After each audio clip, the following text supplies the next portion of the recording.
Sí, lo que no está es el precio, pero bueno, eso me va a dar para posterior. Está dentro del vaso de posterior. Ah, sí, está metido. Esto es. Ah, venga, va. Vale, vale. Gracias. Okay, yeah. And is it maybe possible to turn a little bit the laptop so that when I'm standing here, that I can see the picture? Careful with. Ahí está.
So to test this.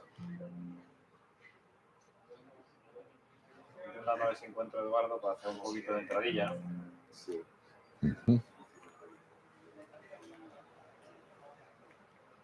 O a Javier, al que tú quieras. Sí. No? Ah.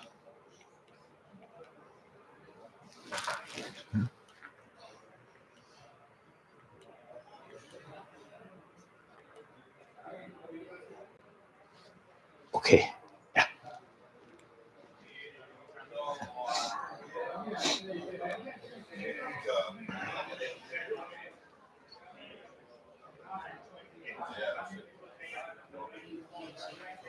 Anton, can you talk? Can you talk to Yes. check? Yeah. Is it okay? Okay, yes. Okay. Yeah. Good. Okay. Yeah.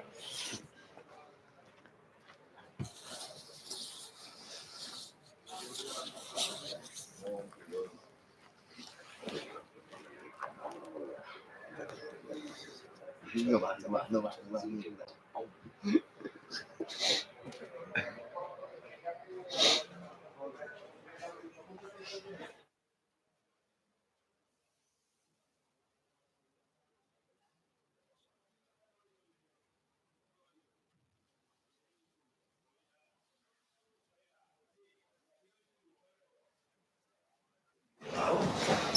Vamos a empezar aquí todos en el auditorio para distribuirlo.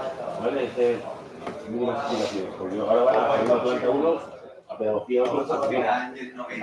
¿Vale? Eduardo está por ahí. Yo está en la primera planta en un bloque. ¿Quieres que hagamos la entradilla para decir tú y yo juntos? Yo lo que ustedes manden, yo soy muy bien mandado. Oye, ha venido de preparado, macho. Usted ha venido con la mantita. Sí, yo te he venido con mi... No, yo soy de organización. Pero de todas formas, tío, no. No, pero que hoy le he subido grados. Es que ayer metí un poquito de fresco porque como éramos 100 y pico, pero a lo mejor me pasé, pero éramos fresco, que le puse 20 grados. Yo le puse 22. Que tienen poca calidad. Yo que veo mucho, esto es muy flojeras, ¿eh? Sí, sí, total. Esto no está con el tram. Le mandamos con el tram un par de semanas. Qué horror, estaba escuchando esta mañana la radio y es que es increíble dónde estamos, tío. Es increíble, es un puto tarado, colega. A ver si le da un ictus. Muy buena.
¿Aquella?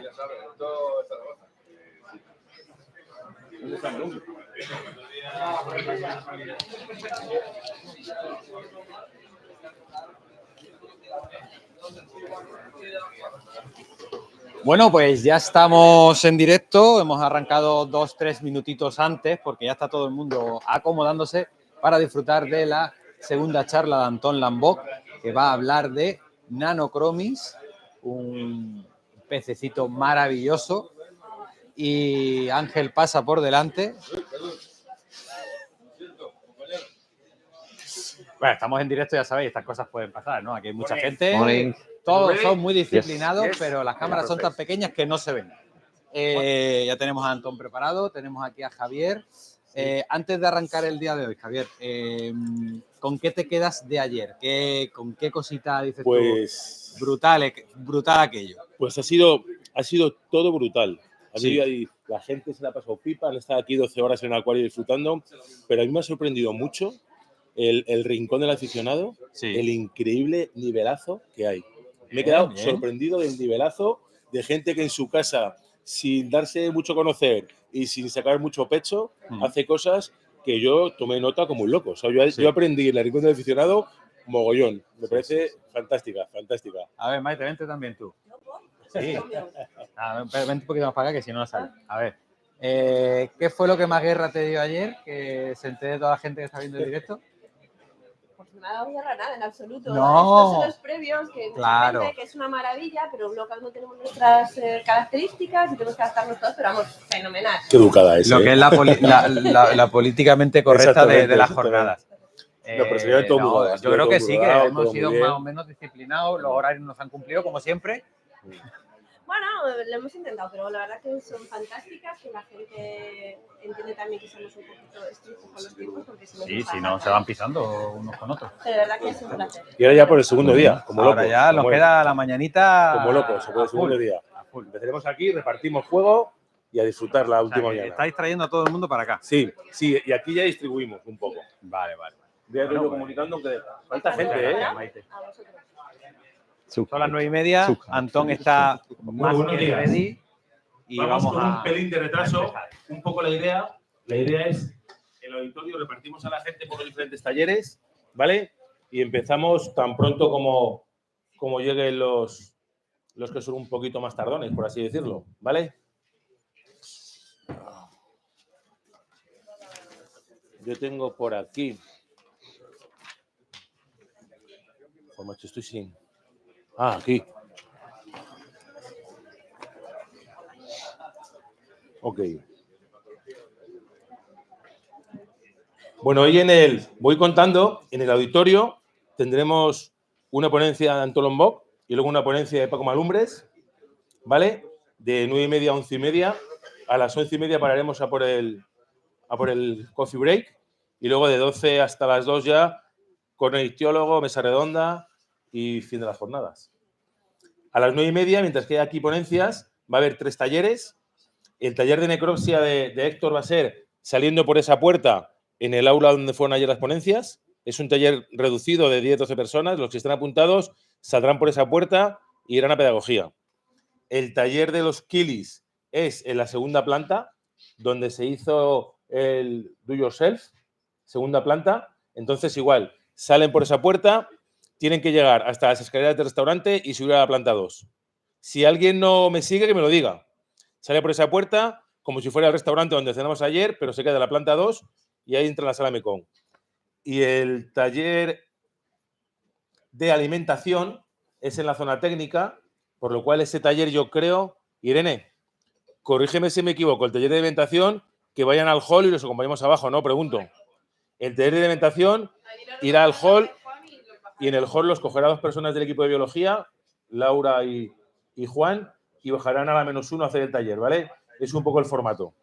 Y en cuanto que estemos todas y todos preparados, empezamos, pero falta gente todavía. Hay algunos que se han dormido. Bueno, pues yo para eso soy como muy alemán. Aquí empezamos y empezamos, porque la gente que está en streaming y los que han madrugado se merecen todo el respeto. Así que si queréis, los de los talleres que vayan saliendo por arriba ya, Héctor, primera planta, Kili, segunda planta. Y taller de alimentación. Ya, ya. Y alimentación por esta puerta y los cogen en el hall. Y eso es todo, amigos.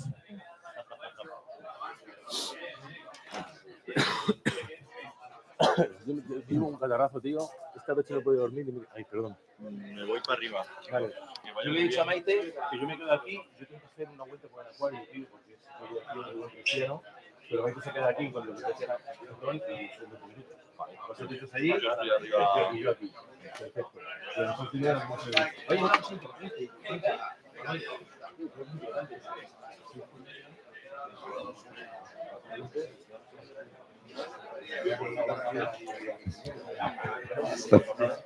Yeah.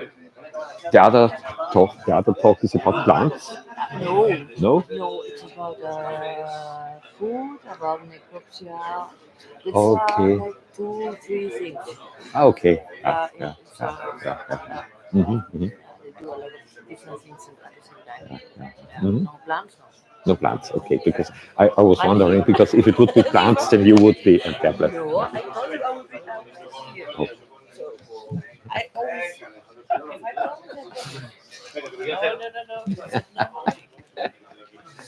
no. Venga. Okay. Okay.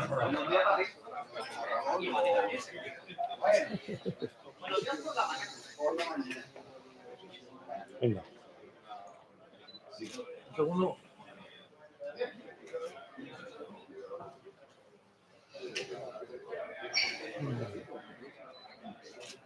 Perfect. Thank you very much. Thank you. Okay.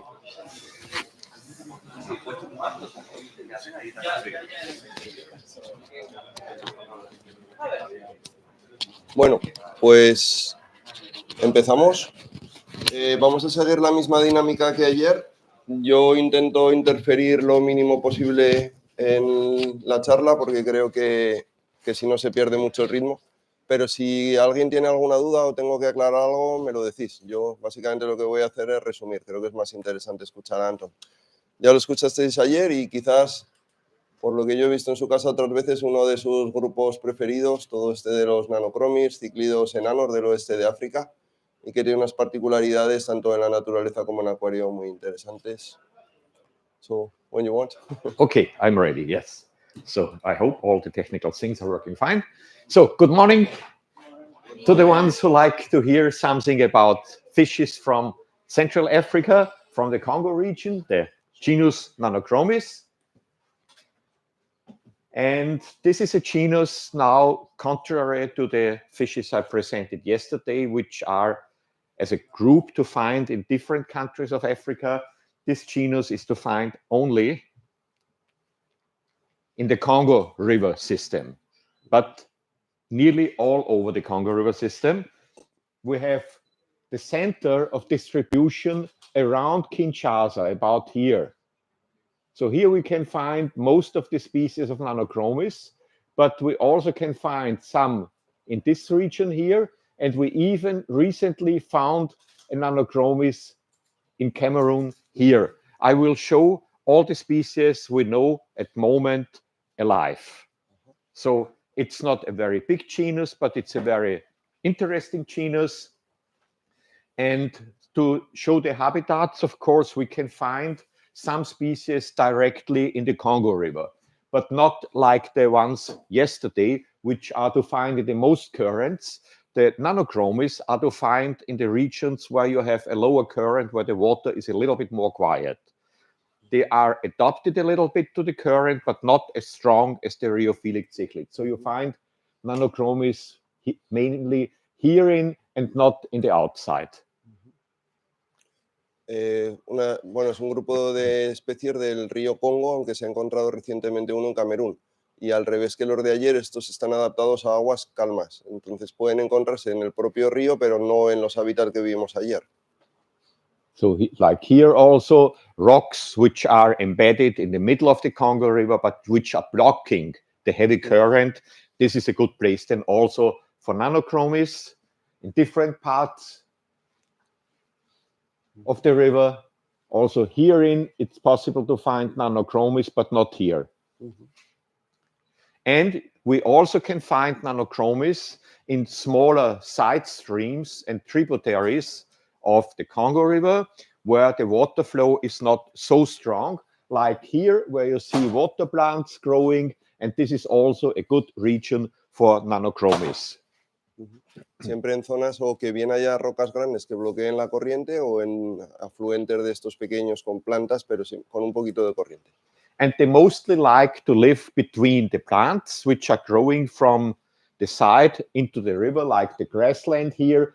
Herein, this is always a good place for Nanochromis, or when there are leaves falling on the ground, coming from the trees, falling down in the water, under the leaves. This is also a good place for the Nanochromis, because all Nanochromis are cave brooders, so they need some place to hide, where they deposit the eggs and where they raise up the eggs and the larvae.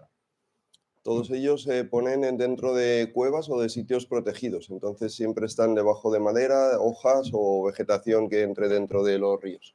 And all Nanochromis are also pair-bounding species, so always a male and a female are cooperating together.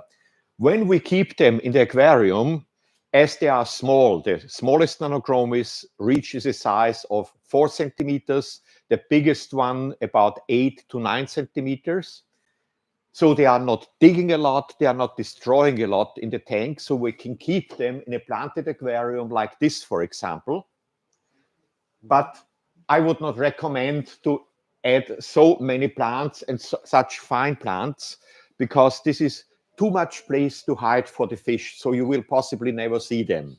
So make it a little bit more easier, so that you can look in, that you can build caves, that you can build places to hide for the fish, but that you still have an overview what's going on in the tank, that you can observe the fish. So you can keep them in such a tank. They will not destroy the plants, but I would recommend much more a tank, for example, like this, just a little bit plants.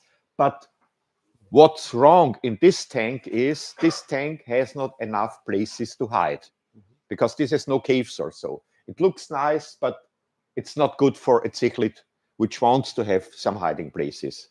El primero plantado se podrían tener allí, pero dice que seguramente no se verían nunca porque estarían escondidos en las plantas, entonces no merece la pena. Y este otro, el problema es que no tiene suficientes cuevas para esconderse.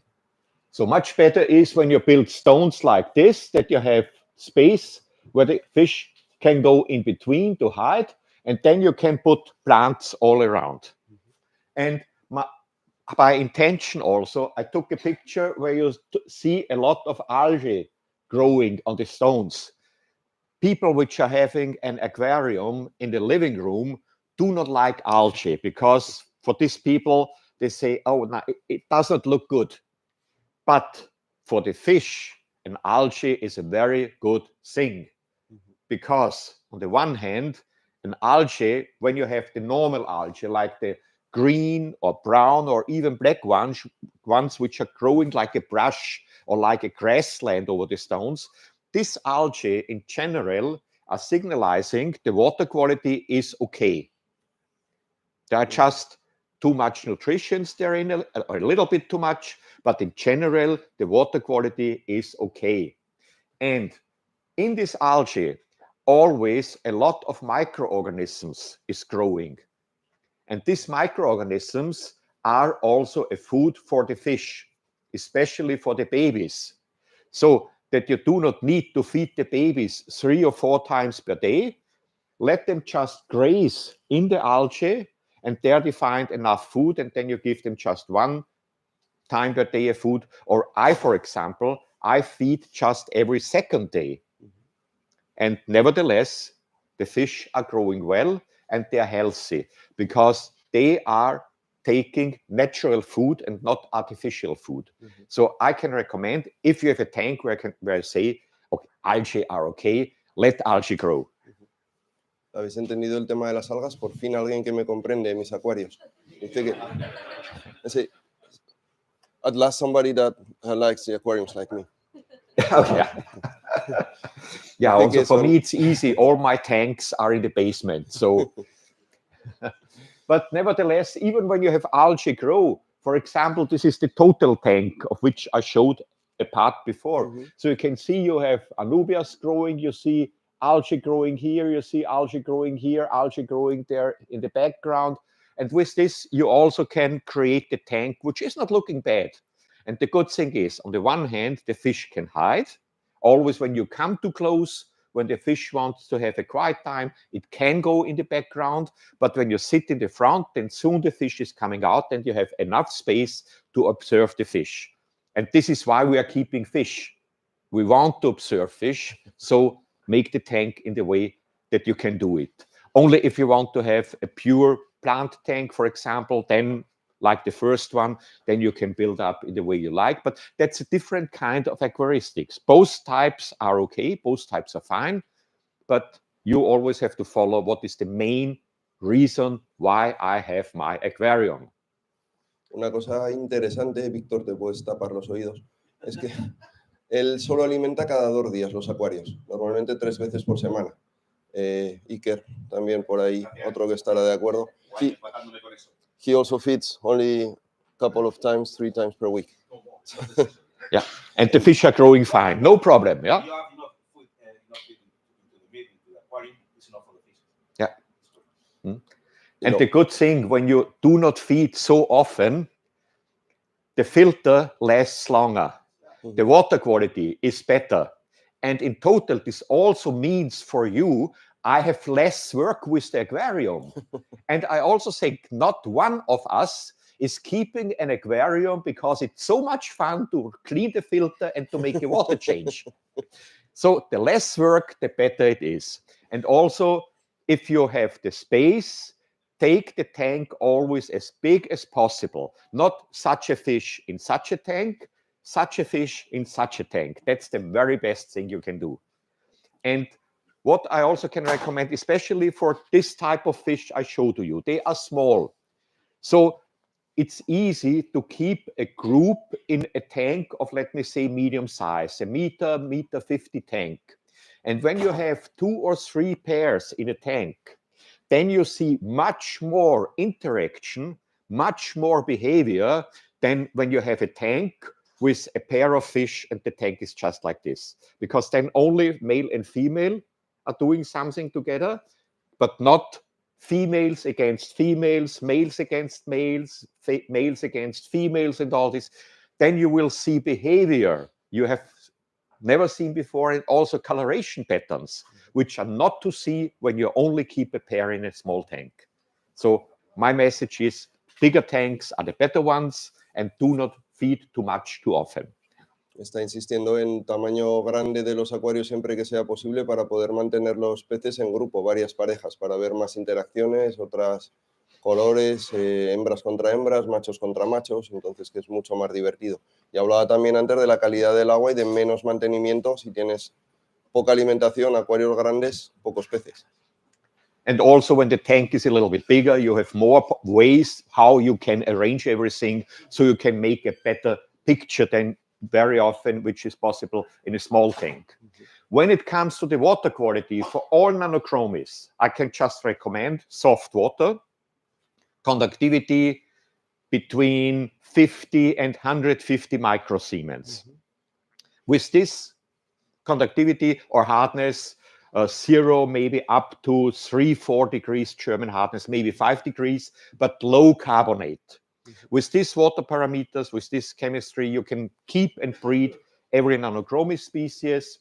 The pH around 7, maybe a little bit below, and the water temperature between 24 and 26 degrees Celsius.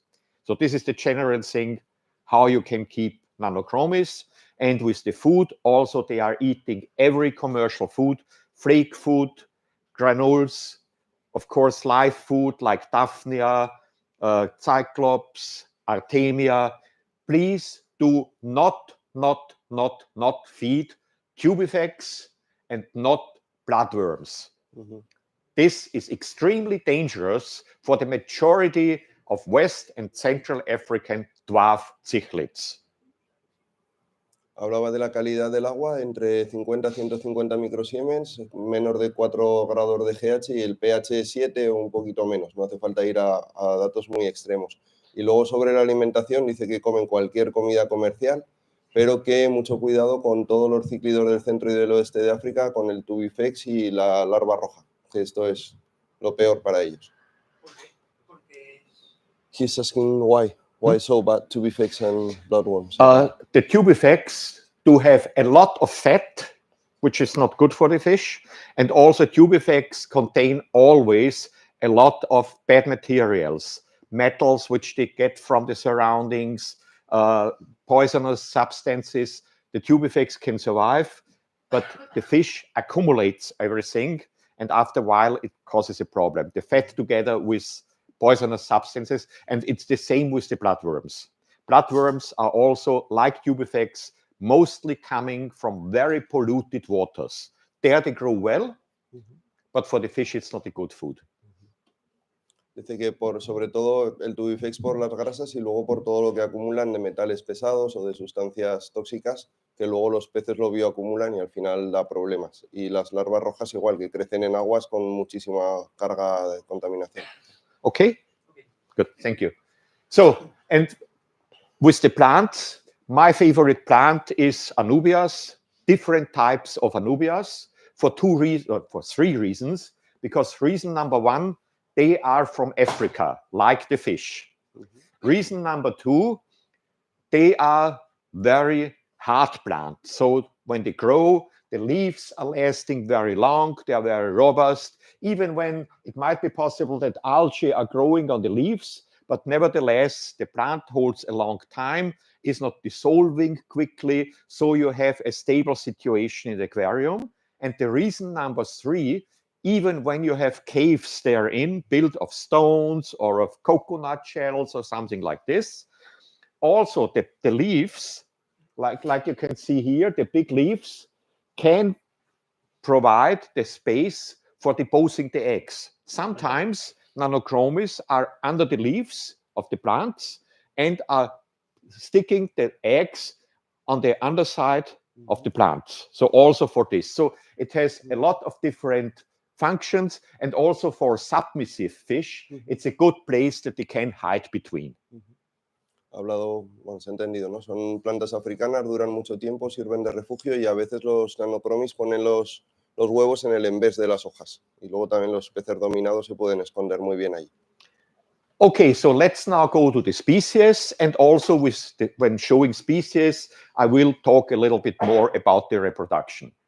So in the species, we do not have a very big number of species in the genus, but from the name, this species is a very well-known one, Nanochromis nudiceps, even when this species is extremely rare in the aquarium hobby. But the name is transported very often because it's one of the oldest names connected with the genus. But Nanochromis nudiceps occurs upstream of Kinshasa, about 150 to 300 kilometers away from this big town. And this is a region where not many collectors are going up to collect fish for the commercial trade. So that's the reason why we rarely, maybe as bycatch with other fish, we get this fish. Es un pez que vive a unos entre 150 y 300 kilómetros aguas arriba de Kinshasa y hay pocas colectas comerciales, que a veces puede llegar como una captura accidental con otros peces, pero que es muy poco común. So when you see a fish in the trade labeled Nanochromis nudiceps, the guarantee that you have another species is 99%. And si veis este nombre, generalmente 99% de las veces no es esta especie. For distinguishing Nanochromis, not for all species, but for a good number of species, always look on the caudal fin of the male. Like this male, and this is typical for Nanochromis nudiceps, has series of dots all over the fin. And this is a pattern which not all Nanochromis are showing, especially not the most commercial species, which you will see later on. So males of nudiceps show this pattern here. Also typical for males of nudiceps is a really good red coloration on the eye, and they are a species with a bigger head than some of the other species within the genus. Hay que fijarse generalmente en el patrón de la caudal de los machos para distinguir las especies. And this is the lady of the Nudiceps. And for the female Nudiceps, it's very typical that they have a red coloration here, very often a red coloration at the mouth. And when you look at the caudal fin, then you see here it is a coloration with the dots, and here it's horizontal, very fine lines. These very fine lines can be sometimes absent. And then you only have maybe a few dots like here, sometimes even also a very clear fin. But always you see some more red coloration on the head and on the snout, and also on the head a very bright orange yellow coloration. Can I add the size? From the size, Nanochromis nudiceps is one of the bigger members of the species, of the genus. So the males can grow up to about 8 centimeters, 9 centimeters. The females stay with 6 to 7 centimeters. When you see small Nanochromis, this is in general for all Nanochromis in the trade, then also always look on the belly region. When the female has some size, it always has a rounded belly, sometimes with a rosy or pale violet coloration. And what you always can see is a genital papilla, this one here, which is not to see in the male. And this is very typical, and even smaller females are developing the genital papilla. Of course, then finnage in big males is better than in the females. This is another thing to distinguish between males and females. Si hay que distinguirlos cuando son pequeños, las hembras enseguida tienen la papila genital fuera, entonces se puede ver muy bien. Luego ya cuando son adultos, pues no hay confusión. Yeah. So as I said, nudiceps is very rare, only as a bycatch, sometimes a bycatch with Nanochromis transvestitus, which is coming from a lake in the Congo region, but usually 99% at least what comes with this name is not nudiceps, as I said before. So the most common species we have in the aquarium hobby, it's sticky a little bit here. Yeah. Okay. The most common species, we have two ones. One of the most common is Nanochromis parylus that you see here. This is mostly imported. Why? Because Nanochromis parylus is to find around Kinshasa and Brazzaville. So the collector doesn't have to travel far. It just goes in front of its house in the water, collects and can send. But the collectors are tricky. On the stock list of the exporters in the Congo, you see Nanochromis nudiceps with a high price, Nanochromis consortus with an even higher price, Nanochromis splendens with also a high price, and then Nanochromis parylus with a low price. Then you say, oh, great, they have 4 species. I order. The pet shop, of course, usually it's very difficult for private persons to order. And then the pet shop gets boxes. Species number 1, species number 2, species number 3, species number 4. And then you take the bags and look in. Okay, this was the bag with parylus. Fine, that's parylus. This is the bag where there should be in nudiceps.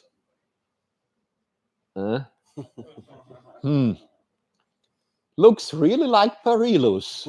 Okay, let's check consortus. Yeah. I have some more parylus. And then you take splendens, and then you say, yeah, maybe this 100 fish, maybe I have 4 or 5 splendens, and the rest is parylus. That's how it goes with the African exporters. In most cases, it's always a problem to get fish from West and Central Africa. But that's the situation. But however, even when parylus is very common and it has the cheapest price, it's still a beautiful fish. It also has the general shape of an Nanochromis. the general coloration where bluish gray is dominating. And you have the same sexual differences with the male a little bit bigger, the female with the belly and with the genital papilla here. It's a nice fish, and it's absolutely great to see it in the tank, even when it's the most common one. But nevertheless, great fish. So, and when you want to distinguish, for example, now Parylus from Nudiceps, look in the caudal fin. You can see the female caudal fin is clear here in the lower half and has very prominent horizontal bands in the upper half. And that's typical for all females of Parylus. Then we look at the male. We can see here that also in the lower half we have lines of dots, rows of dots. In the upper half we can see here a little bit the same horizontal lines as we have here. And this is typical for all males of Parylus. The upper half always has the horizontal lines. In the lower half, you can find clear parts of the fin. You can find a small number of dots, and you can find it full with rows of dots. Everything is possible. So we have a dimorphism in the caudal fin coloration in the males, but the females are always the same. Was it to understand for everybody? Okay, so then, and I can show you different types of Parylus. For example, here you see the male, it has no dots, and this is the female. We can see the genital papilla here. So they are not before spawning because they have babies. Here you can see the babies swimming. When the babies are swimming free from all Nanochromis species, they are big enough to eat freshly hatched brine shrimp, Artemia, but also you can add small crushed flake food, food dust or something like this. They eat it all. And when you have some algae in the tank, then you always will see them grazing on the algae, especially on the day when you are not feeding. And also when you have, for example, a Hamburger mutton filter, this vertical sponge filter, the big one, here always some algae are growing, microorganisms are in. And here also the fish are always nibbling to find food. And this is also a good food resource, because when you have a well-working filter, in this filter always good bacteria growing. Not only good bacteria for doing the filtration job, but also good bacteria which are good food for the fish. And another by-effect, when you are not feeding much and not every day. Usually we have the stones, and between the stones we use fine sand. That's the best substrate I can recommend. Not medium-sized stones or so, fine sand, and on the sand, bigger stones. And when you're not feeding, of course, the fish are looking for food the whole day. So mainly they are nibbling on the sand or on plants or on the filter. And when they are doing this, they are also ingesting a lot of particles which are not valuable as food. So these are particles which are going fast through the intestine. And this is a cleaning work this sand or these particles are doing. So the intestine is always cleaned, and this avoids that bad bacteria can grow therein. When you feed, for example, tubifex, and let's say, okay, the tubifex has no chemical in this, but tubifex have a lot of fat and nearly no parts which are not digestible. So the tubifex stays very long in the intestine. And when this food stays long in the intestine, bad bacteria can grow. And this then leads to diseases like bloat, where the fish gets like this, gets such eyes, and the scales are coming up like this. This is one of the main reasons when the fish is not too old or too stressed. Of course, very old fish tend to become bloat. Very old fish which are under stress also tend to become bloat. But normally a younger fish, a middle-aged fish, does not have it easily. So when you overfeed, when you feed the wrong food, diseases can easily come up, and not so easy when you feed less and when you feed less often. So give the natural process a chance to work for the health of the fish. This is what I can just give you advice. I make it like this. I did it in the classical way 30 years before. And I had a lot of problems with diseases, especially with bloat. But then with increasing experiences of observing fish in the wild, I was thinking about, no, I should feed in a different way. And it's also when you go out in the tropics and you collect such fish, at the first moment when you have them in the net, and it's the same in Lake Malawi and Lake Tanganyika, and also in Asia or South America, from the majority of fish, when you collect them, they seem to have a nice belly. And then you put them in the bag. And after half an hour in the bag, then you have a fish which looks like this. And in the bag, you have a lot of defecation products. This is the fast run through the intestine. And this is what the fish naturally know. And even predators, fish eaters, they mostly have an empty stomach. The rule is a predator in the wild is usually always hungry because he does not find every day enough food that he has a big belly. The only predator which has every day enough food that the big belly can grow, Homo sapiens. Yeah, we know good examples. Okay, so Anton.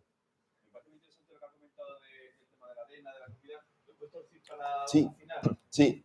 A ver, ha comentado primero lo que ha dicho antes, que él alimenta cada 2 días, o sea, un día sí y un día no, que eso lleva haciéndolo durante 30 años, que antes tenía muchos más problemas de bloat. El tema de la arena lo ha dicho porque si tú no alimentas o alimentas poco y un día dejas de dar de comer, vas a ver los peces picando las rocas, picando las algas de las plantas, pero también cogiendo arena.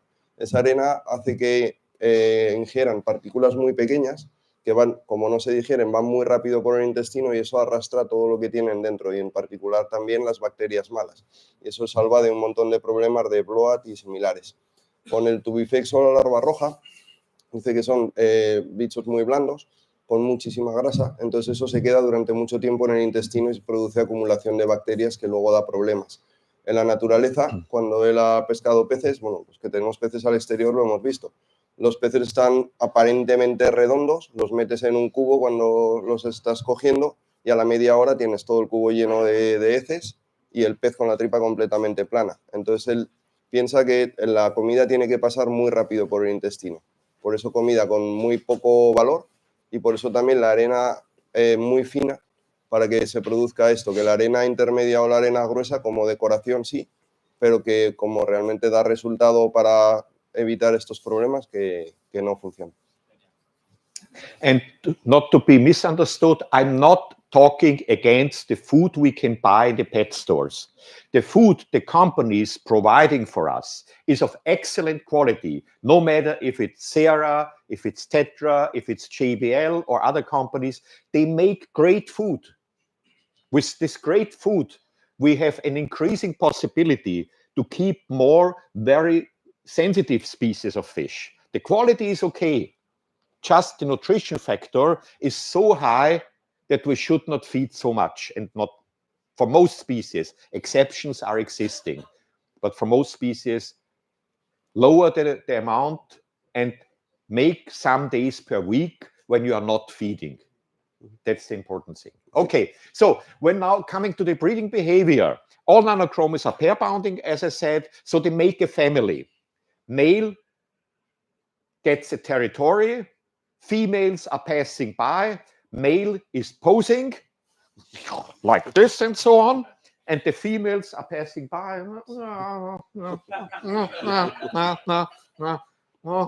Okay, I'm swimming here. And, nice male, nice male.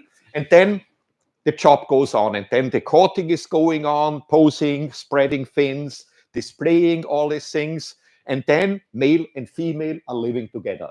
can be lifelong sometimes. Not always, but can be lifelong. And then when the spawning is going on, they spawn in a cave. In the cave, the female is usually taking care of the brood alone, and the male is protecting the outer territory. Then after 2 weeks, the fry is coming out of the cave, and then mom and dad are taking care. Both are swimming with the fry. The female a little bit more than the male, but in general, they are good parents.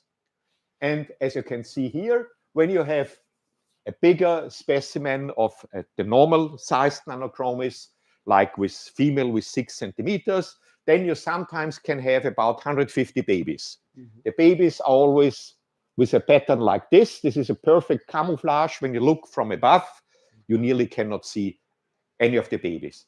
And then it depends how fast the growth is, how fast the female gets a full belly with eggs again.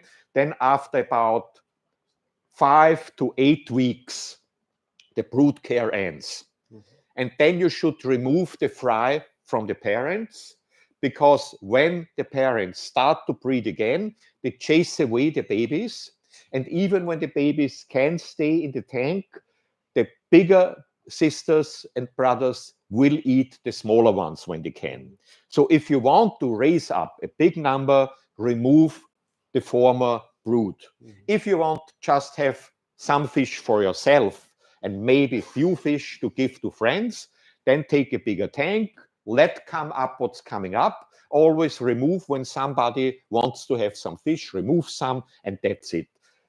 It depends what your intention is, how you want to breed. Esto es al revés que lo que estuvo comentando ayer con el otro grupo de peces. Estos sí que crían cada 5 o 8 semanas, pero los padres van a echar del territorio a los hermanos mayores, digamos. Y luego esos propios hermanos mayores, si se despistan, se van a comer a los pequeños. Entonces, si se quiere sacar un número grande de peces, hay que quitarlos cuando los padres empiezan a criar otra vez. O si tienes un acuario muy grande, quitar unos cuantos para repartir o para lo que sea, dependiendo de lo que quiera cada uno. Okay, and so we now go back to the species by itself, some more Parylus. Parylus has a big distribution around Kinshasa and Brazzaville, and special coloration patterns of the male are not connected with locality. You can't find the variation of the coloration of the caudal fin in every population. So always females, clear lower half, bands in the upper half. Here you have a male now with the bands, of course, but not the clear lower half with a lot of dots, which are, when the fin is folded, are looking like lines. So everything between clear and this type can occur in the males, like I said before. This is from Lotzi. Then we have Kinshasa. You see also a big number of the dots which are forming lines. A little bit different have been some specimens I got from the region of Inga, which is more downstream. Here, most the males of the specimens I got had dots instead of lines, but you can see it's here you have a line, here you have a line and a small dot, and here more dots. I do not think that this is a characteristic for a population. It's more a characteristic of single males, I think. But maybe when we get 500 specimens from there, then we know it better. But we did just get few number. Dice que hay variabilidad dentro de todas las poblaciones, de todos los tipos de aleta caudal posible en machos, pero que sí que esta población, que es la que está abajo de Inga, sí que llegan algunos machos con esos puntos, pero él no cree que sea característico de esa población, sino de algunos machos sueltos. And you also can see here few dots in the lower half, the rest of the fin is clear. You see? Yeah. Then the next one we have is an undescribed species. We call it now Nanochromis species Mbandaka, which is upstream of Kinshasa and then in a side stream of the Congo River. This is the region of Mbandaka. And when we got this fish the first time in the 90s, so 30 years ago, we thought that this is maybe Consortus, because at this time we did not know the locality. But in the meantime, it came out, this is not Consortus. I show you not Consortus later on then. This is an undescribed species, a very aggressive species, more aggressive than all other Nanochromis. Also a big growing one. The males can get 10 centimeters, the females up to 8 centimeters. Very typical is a black coloration in the anal fin like here. In the caudal fin, the females are looking like nudiceps. The males are also looking a little bit like nudiceps, but the fin is more lanceolate formed. So the next picture shows the fish again. It's an old picture, it's a slide I scanned in. So it's a little bit overexposed with the coloration, but you can see the caudal fin. It's a little bit more like the one from nudiceps, but also not exactly, because we see a diversion between the upper half and the lower half. Here we have the yellow coloration with the dots, and here we have the bluish coloration. And in this diversion, you never see in nudiceps. So also here you can differentiate. Also, the head is a little bit more robust than in nudiceps, and the body is more slim than in nudiceps. Esta es una especie sin describir que al principio cuando se descubrió en los 90 pensaban que era Consortus. Se parecen algunas características a nudiceps, pero es más grande, más agresivo, la cabeza mayor y la cola es lanceolada. Y tiene diferencia entre la parte inferior y la parte superior, en la coloración de la caudal, que eso nunca pasa en nosotros. So for this fish, we had the need to keep them in tanks with a minimum size of 200 liters. In smaller tanks, we had no luck. Mínimo 200 litros para estos. So here you see the female with a nice coloration on the belly, and here the black coloration in the anal fin. This is very typical for the females of this species. We lost it then in the 90s because the aggressivity was too high, and we only had first generation of brood, and then they were gone. We got them back about 12, 15 years ago, like you can see here, also the black coloration here, the more robust head. But with this, the aggressivity with all the few specimens we got with given locations, so we know it's occurring in the region of Mbandaka, but we had absolutely no luck to breed them.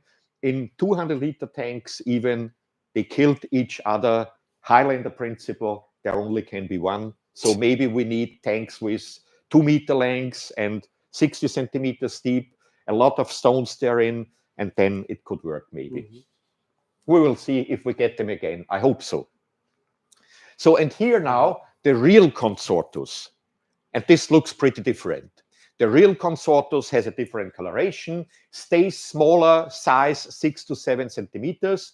And when Mbandaka is here, Consortus lives downstream of the Congo, down of Kinshasa here in the region of Inga. So it's several hundred kilometers in between with other species of Nanochromis in between.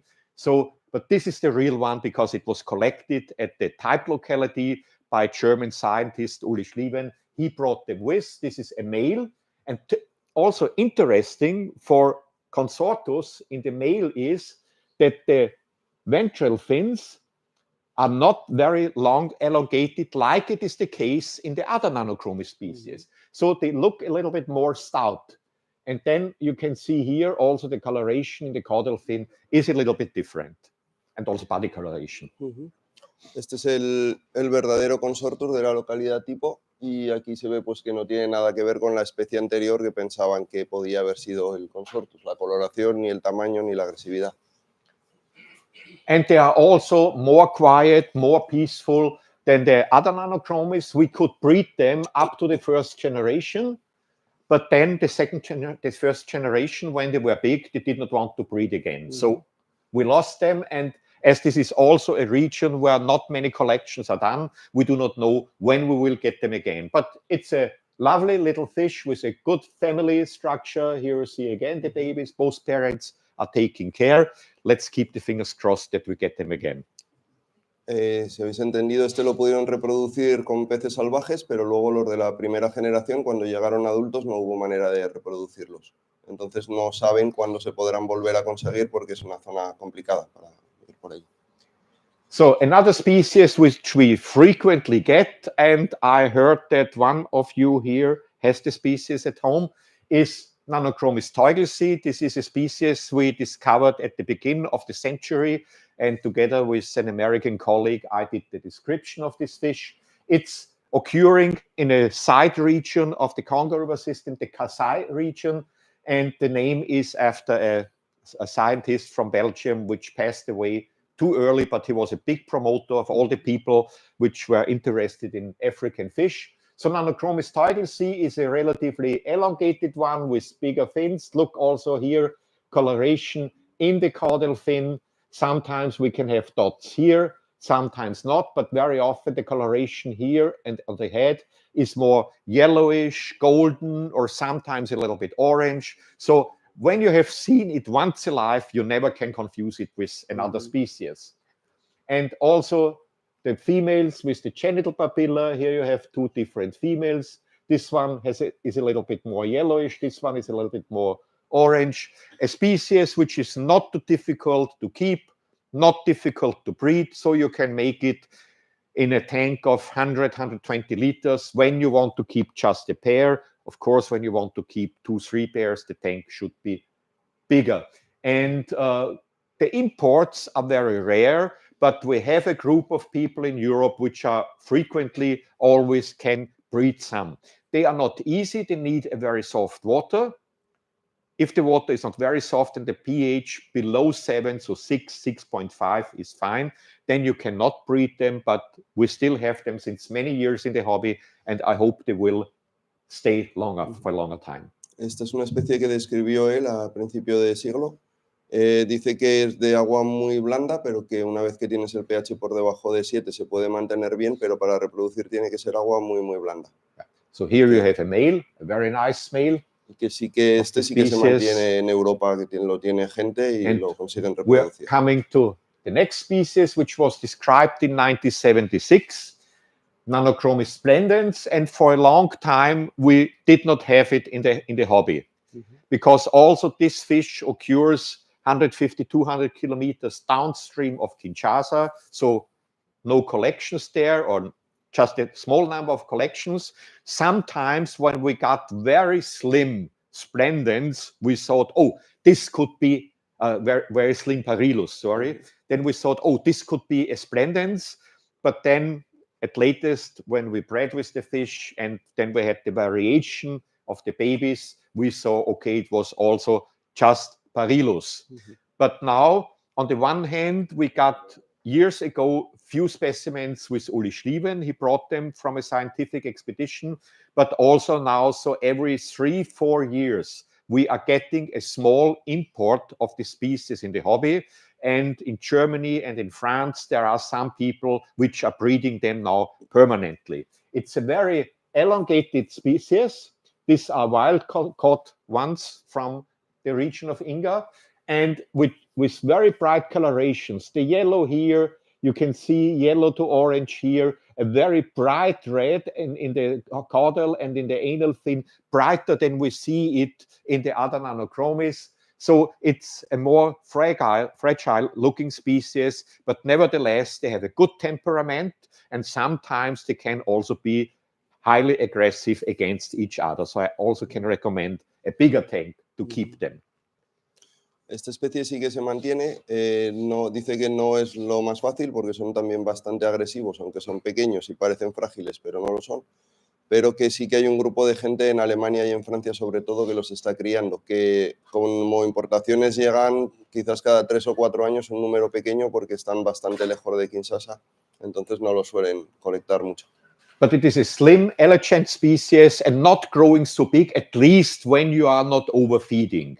When you are feeding them in small quantities, like they have it in the nature, then the maximum size for the male is about 5 centimeters. So they are really dwarfs, but very, very agile dwarfs, always swimming around, always doing their business. And yeah, they are presenting a really good show. And with the coloration, it can be great.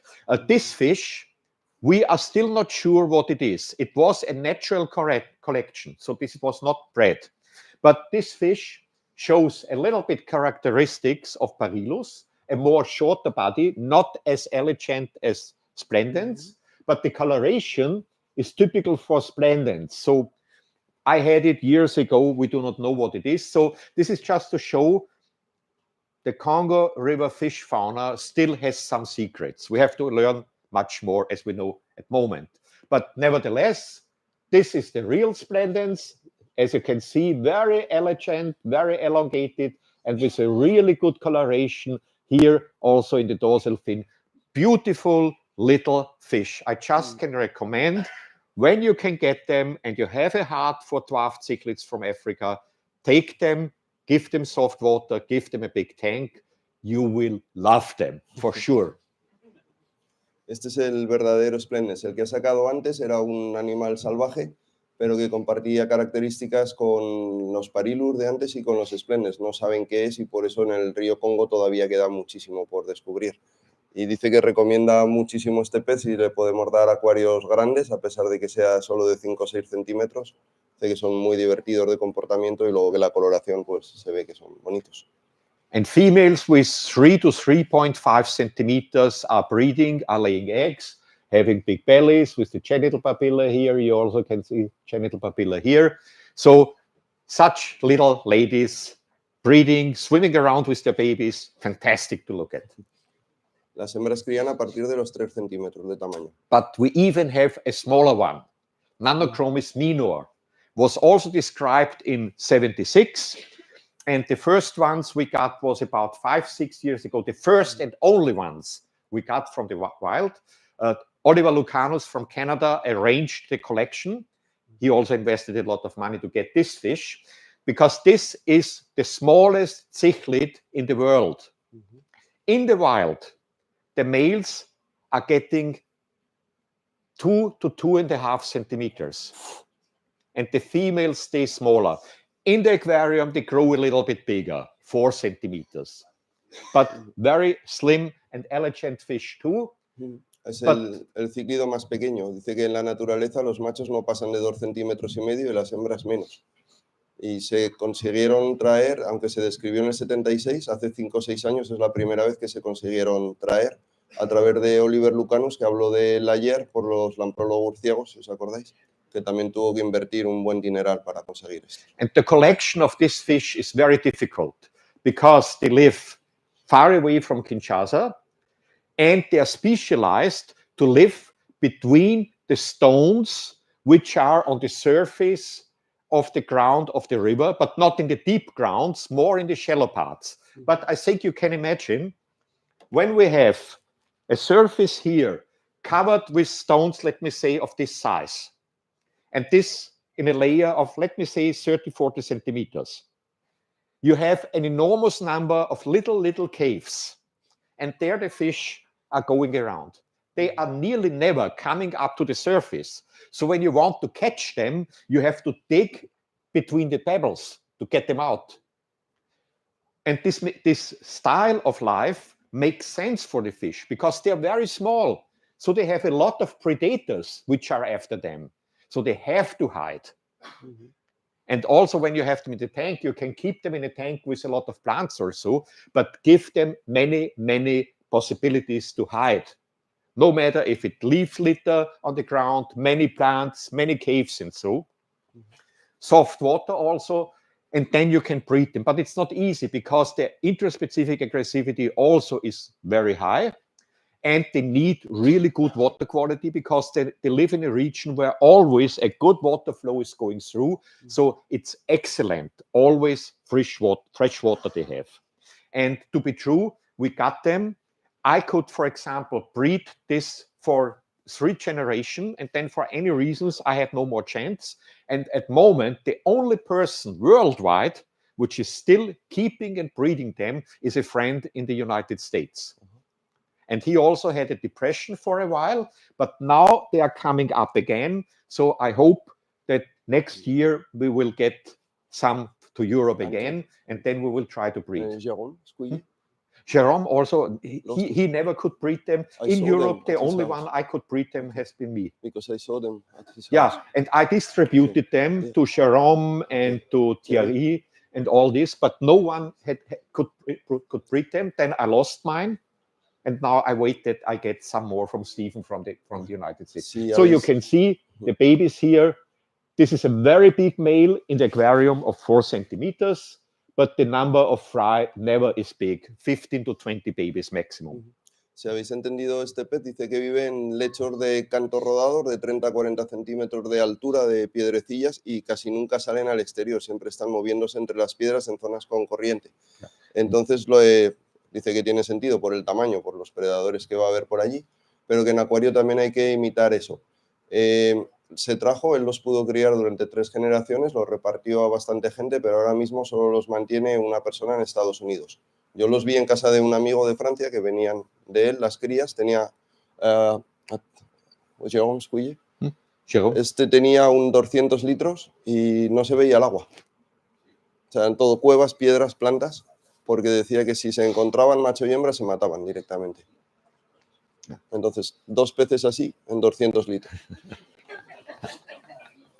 So here you can see a female, a very big female with fry, 2 weeks old. So you can imagine the female also is a very small one, just a little bit over 3 centimeters.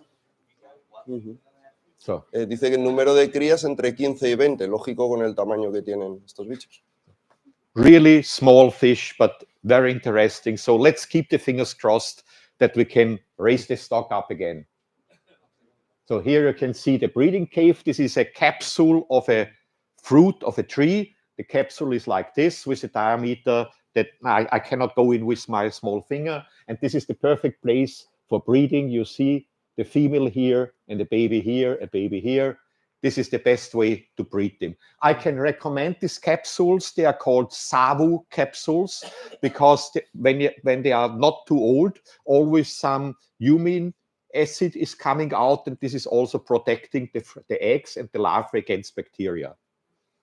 Para los de los botánicos, si habéis entendido la cápsula esta, dice que no llega a entrar el dedo meñique, que es el sitio perfecto para que críen estos bichos. They are really a show when they are breeding, but yeah, I hope that I can raise them up again. Wonderful fish. And really good parents.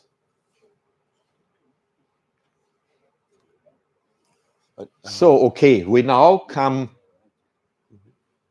to another species we know pretty well from the aquarium hobby, which is occurring in a lake which is beside the Congo River, but connected with the Congo River, Lac Mai-Ndombe. And this is a lake with water parameters. pH is 4.5 and conductivity is 15 to 20 microsiemens.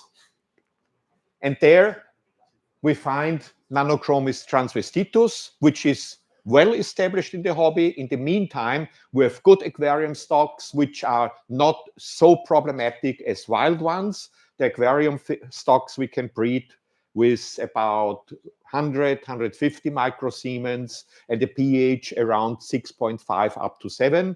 It's also a very small Nanochromis in the aquarium hobby. In cause of overfeeding, they grow up to 5-6 centimeters in the males. In the wild, the biggest ones are 2.5 to 3 centimeters. So they stay much smaller in the wild because they do not have so much food there.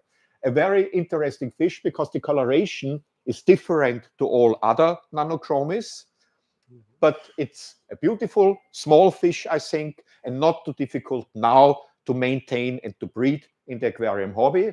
The females are having a very great coloration. So with the red belly and the bands here in the caudal fin, in the dorsal fin, in the anal fin. So this is like Nanochromis parilus and Nanochromis for the beginners. Easier to keep, easier to breed, but nevertheless a very nice fish when you like dwarf cichlids. Este ha comentado que vive en un lago conectado con el río Congo, pH 4,5 y conductividad 15-20 microsiemens, pero que ya están adaptados, como llevan mucho tiempo en cautividad, a subir pH a 6 y conductividad 150, no hay ningún problema. Ha dicho que también en la naturaleza unos 3 centímetros, pero que en acuario con más alimentación llegan entre 5 y 6 los machos. And the females, when they are in good mood, when they are courting, they are really a show with the coloration. So fantastic fish. So we are now slowly coming to an end, just 2 species, but not too much to tell about these 2 species, because 3 years ago, we got this species in the aquarium hobby. It was discovered about 10 years before by Uli Schlieven in Cameroon, in a small river in Cameroon, which is connected with the Congo River system. It is the Nki region, where, if you remember, yesterday I showed a Steatogranus species Nki from the same region. Also, this Nanochromis is coming, but we never got them for the aquarium hobby. But 3 years ago, Stanislav Kisliuk from Germany, he was in this area. He could collect 2 fish, and he had luck. It was a pair, and he could make a first brood. But we will see the balance of males and females in the brood is a very bad one. Just a small number of males, a big number of females, and they are also very, very sensible when it comes to the conductivity, to the pH of the water, also to the food. Intraspecific aggressivity is high. So we will see. I got some from him. This is a male. Look at the caudal fin, also the coloration. And I got 2 males and 5 females. Unfortunately, 1 male gone. So I hope that I can breed with the last male. But Stanislav is distributing the fish now. He wants to continue with the fish too. But he only had 1 brood in all the time, because the fish did not want to make anymore. And he doesn't know what was the reason why the first brood came, so that he could redo the same things, but we're just waiting. It's a very nice, not most colorful Nanochromis, more resembling the classical picture of a Parylus or of a Nudiceps, but definitely an undescribed species. So we recently got this now in the aquarium hobby. Let's hope the best, that we can get more. They are medium-sized. The males seem not to exceed a size of about 6 to 7 centimeters. The females stay smaller. Intraspecific aggressivity, not extremely high, but also not very peaceful. However, a new addition for the aquarium hobby, and then we only have 1 Nanochromis more, which we would like to get in the aquarium hobby. This is Nanochromis wickleri, has been described about 15 years ago, and this is very unique in the shape, because it has characteristics which are not typical for Nanochromis in general. They more look like a crossbreed of a Lamprologus with a Xenotilapia from Lake Tanganyika. And Uli Schlieven observed the behavior in the wild. They are going over sandy places and sandy plates, and always, like Xenotilapia, nibbling in the sand. So, but he collected a good number of them, but unfortunately he preserved them all. And this is a region nearby Lac Maindombe, but not in the lake itself, in tributaries, because they need the flow, where no collector is going. So this is one of the holy grails for the lovers of Nanochromis. So we still have to discover something more. So I just hope now that my story about the genus Nanochromis was interesting for you. And if you get your mouth watering for this fish, at least Parylus are always coming in. Transvestitus is available to get. And it is a good start, and they are definitely 2 good species to fall in love with Nanochromis. Muchas gracias.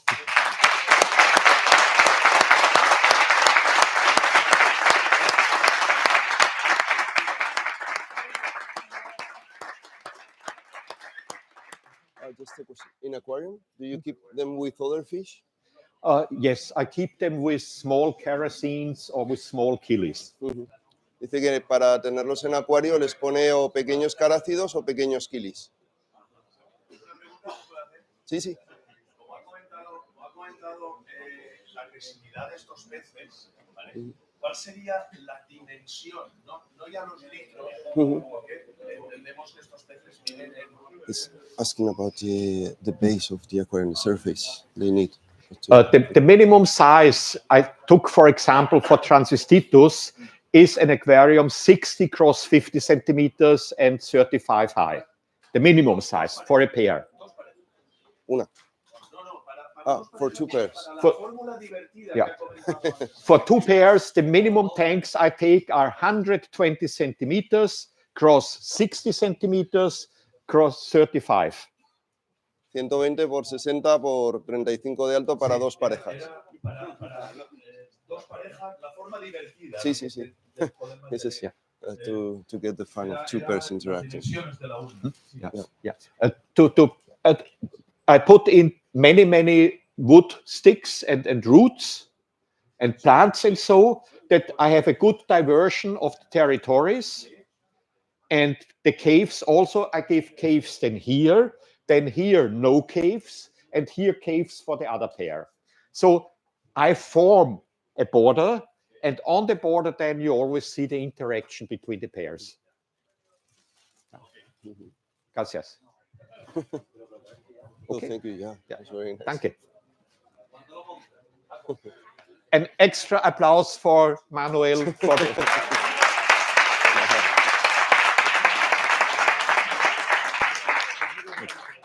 oh.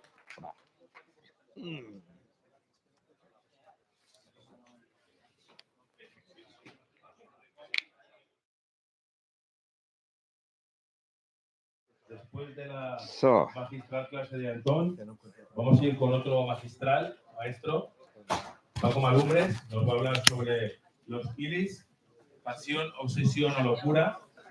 Vamos a hacer un cambio de ordenador, así que un par de minutos tardaremos, ¿vale? Pero no os despistéis mucho, un par de minutos.